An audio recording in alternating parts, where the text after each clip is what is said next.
ते मनातलं हे आपल्याला रील बनवायची एक पेडगावला जायची हा गे शी आता इथेच बनवायला पाहिजे होती रे सागर.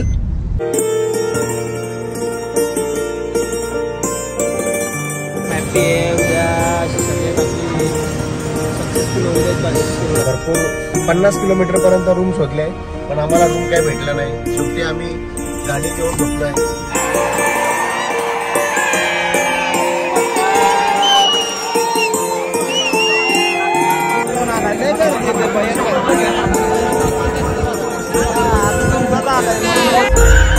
हरण्या आणि शिरसवडीची रायफल आम्ही एक नंबर केलेला आहे. बोललो होतो शिरसवडी रायफल आधी 100% एक नंबर करणार सध्याच्या घडीला.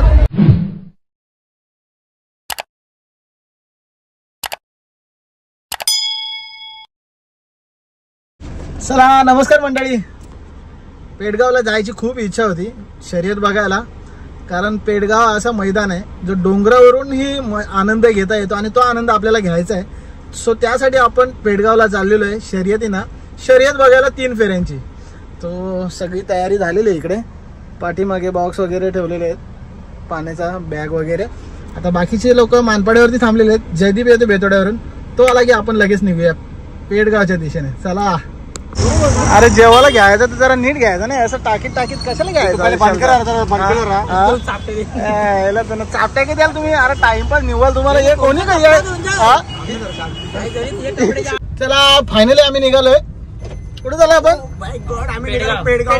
हिंदी केसरी मैदान ते मनातलं हे आपल्याला रील बनवायची एक पेडगावला जायची हा गे शी आता इथेच बनवायला पाहिजे होती रे सागर. सागर सागर तू गाडी केशील ना. कोण तू गाडी केस असा रुमाला मी चालवीन. जयदीप इथे बोनट उभं असेल, बाकी एक जण असं पाठी या करेल. हा ग कुठे थांबल्यावर बनवू ना. काय काय आणलं रे मित्रांनो. आम्ही सुप्रसिद्ध भेळ आणली आहे जरा. कुठली तुम्हाला ही इकडे कळंबोलीतली सुप्रसिद्ध भेळ जगात भारी. चला 6:15 झालेले आहेत. आम्ही आता निघतोय. एक्सप्रेस चढू आता. गरम असते ते. कशी गरम असते खायचं काम कर ना. दिले ना वाटण ना सरू नको वाटाणे बी नंतर खाणार. भारी लागतं रे. लाईट कडक 500 बाकी.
चलो सेकंड फ्युअल अप पेडगावला जायसाठी. शेंडू भाऊ कसं वाटतंय तुला. एकदम हॅप्पी आहे. उद्या शर्यत आपली सक्सेसफुल होऊ देत बस एवढंच. इकडं मागे पण पाहिलं आपल्या योगी.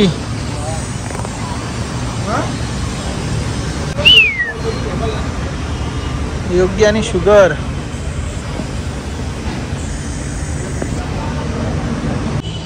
चला फायनली जेवायला थांबलो आम्ही. जेवायला काढतायत आणि इथं आपल्याला जायचं हॉटेलमध्ये. मित्राचं हॉटेल आहे. सो त्या हॉटेलमध्ये चाललो आम्ही जेवायला. चला. काय पाहिजे तुला. रस्ता शेणी घे ना चिकन तू. चला या जेवायला.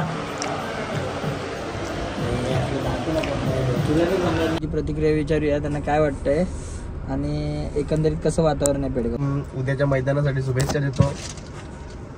आज आम्ही भरपूर असा खडतर प्रवास करून मैदानामध्ये पोहोचलो. येताना खूप ट्रॅफिकही मिळाली. नंतर येत असताना आम्ही भरपूर 50 किलोमीटरपर्यंत रूम शोधले, पण आम्हाला रूम काय भेटला नाही. शेवटी आम्ही गाडीत येऊन झोपलो आहे. परंतु नाद आहे, नादापुढे काहीच नाही. बघूया उद्या कसं काय मैदान होतं आणि मैदानाचा आनंद घेणार आहे.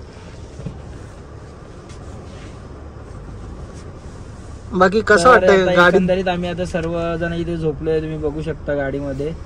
टोटल आम्ही 6 जण आहे, अजून एक आमची गाडी बाहेर आहे आणि इथे खूप काळोख आहे, लांबून लांबून गाड्या आल्या आहेत, पण इथे लॉजिंग अजिबात अवेलेबल नाही आहे.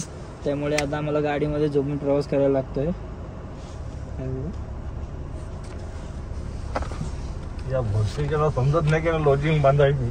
शिवाय नको व्हिडिओ झालं. नाही खरंच तर काय तुम्हाला वाटतं सागर शेठ पाहिजे होती एकंदरीत गाडा मालकांसाठी आणि बैलगाडा शौकीनांसाठी?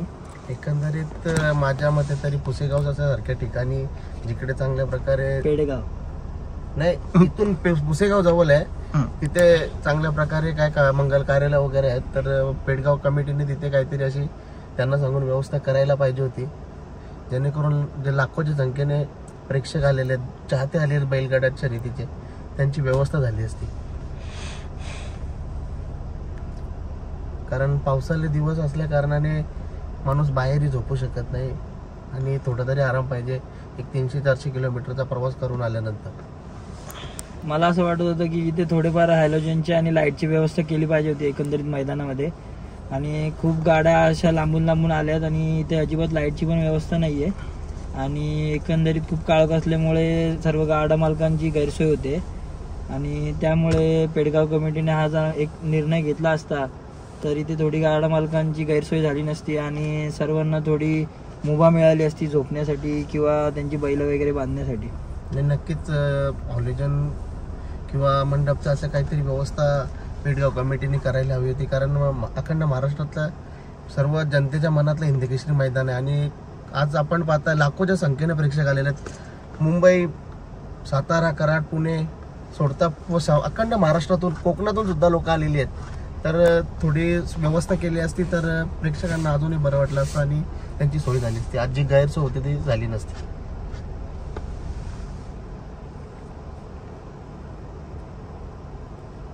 आता या गोष्टीवर बोलून मला तर वाटत नाहीये की काही अर्थ आहे, कारण की आता वेळ निघून चालली आहे आणि आता रात्रीचे 3 वाजलेले आहेत, 4 वाजले आणि तरी पण आता आपण बोलून या गोष्टीने काही अर्थ होणार नाहीये.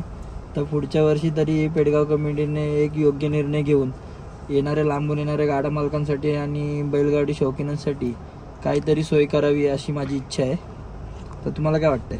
नाही खरंच आता जवळजवळ दुसरा दिवस आलेला आहे, म्हणजे 21 तारीख झालेली आहे आणि काही वेळेत मैदानी सुरू होईल. 7 वाजता काहीतरी पहिला फेऱ्या पळायला जाणार आहे.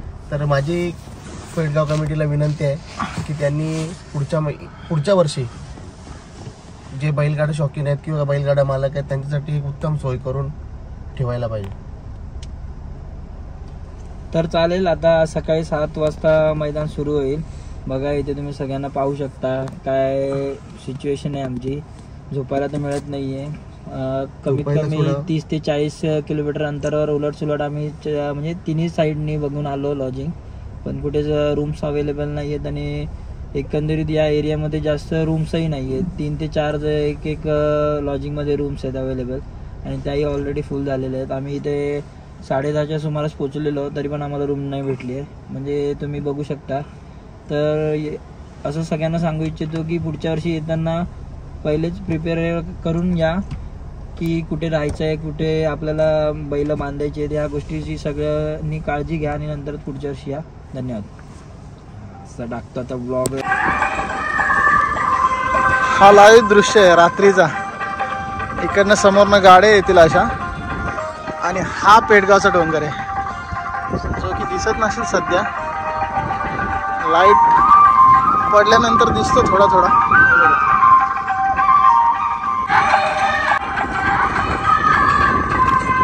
हा नाईटचा दृश्य आहे. पेडगाव मैदानाचा. हा दृश्य मी तुम्हाला सकाळी दाखवतो.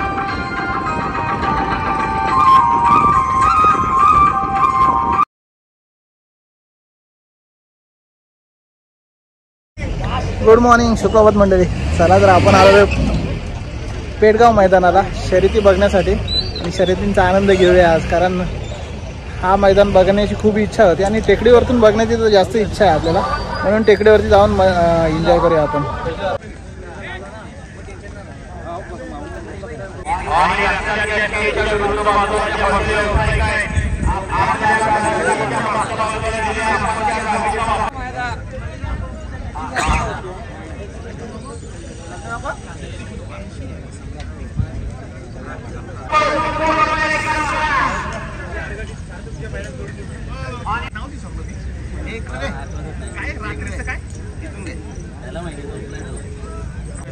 रात्रीच्या मुला कधी घ्यायच्या म्हणून त्यानंतर 2 पॅक तर सगळे संपलं.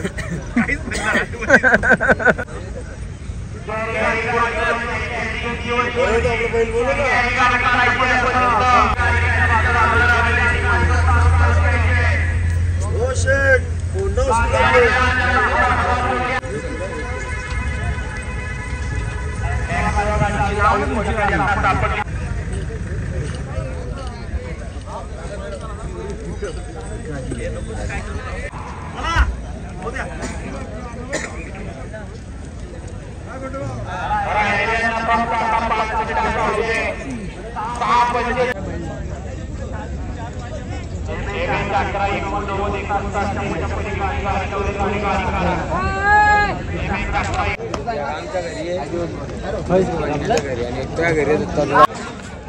₹1,000 प्रवेश फी माघारी देऊन त्याचा सन्मान केला जातोय. प्रत्येक 10 गट या ठिकाणी पळून आल्यानंतर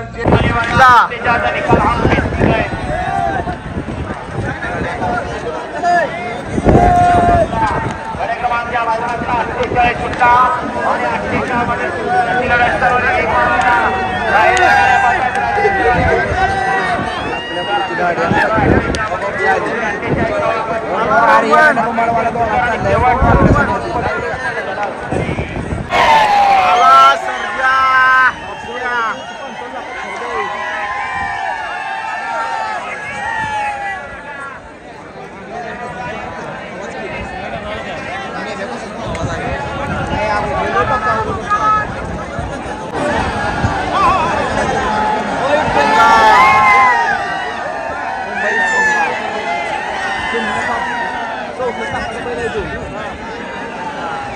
मध्ये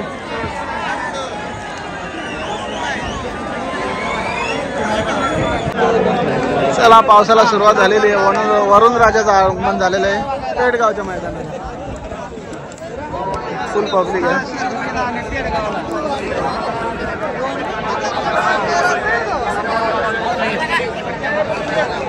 नाही गर्दी नाही. आता तुमचा फोन लागला सकाळी 7 वाजल्यापासून पहिल्यांदा फोन आला. लय गर्दी येते. आता तुमचाच आलाय म्हणून ते पण बाहेर आणल्यामुळे आवाज पण येत नाही.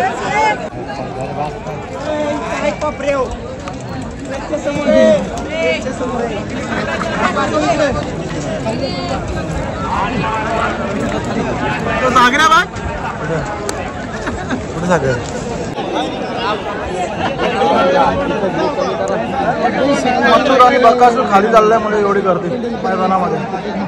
माफ गर्दी.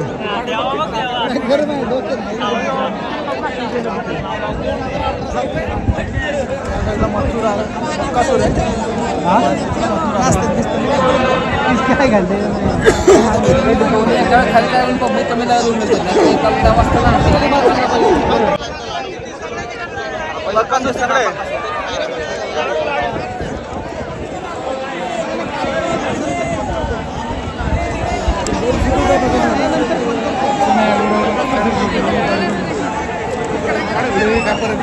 एकाच्या अगोदर चालू आहे.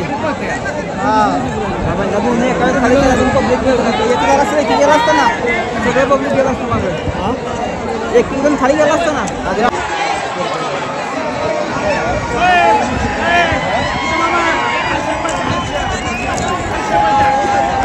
मैदान मागं चाललंय बैलाच्या.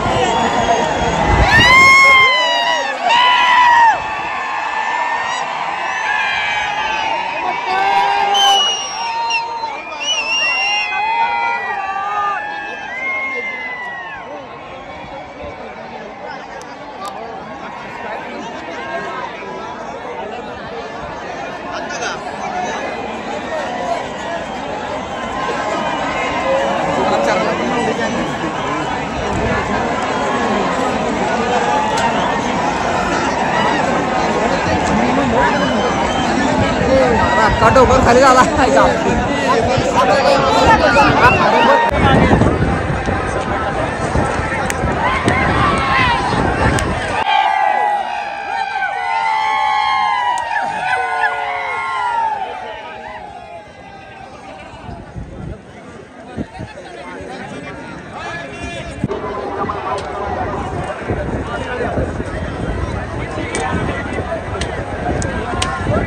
शेवटची मांडत नाही रे, शेवटची मांडत नाही.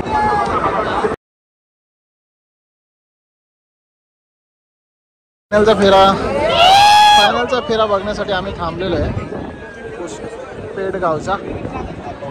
जवळजवळ 5 ते 6 ड्रोन त्याच्यामध्ये उडत आहेत.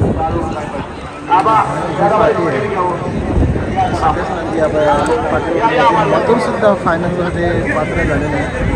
मथुर आणि बकासुद्धा खूप सुंदर लढत झाली, त्यामध्ये मथुर आणि राजा फायनलसाठी पात्र झाले. चला मंडळी फायनलचा आस्वाद घेऊया.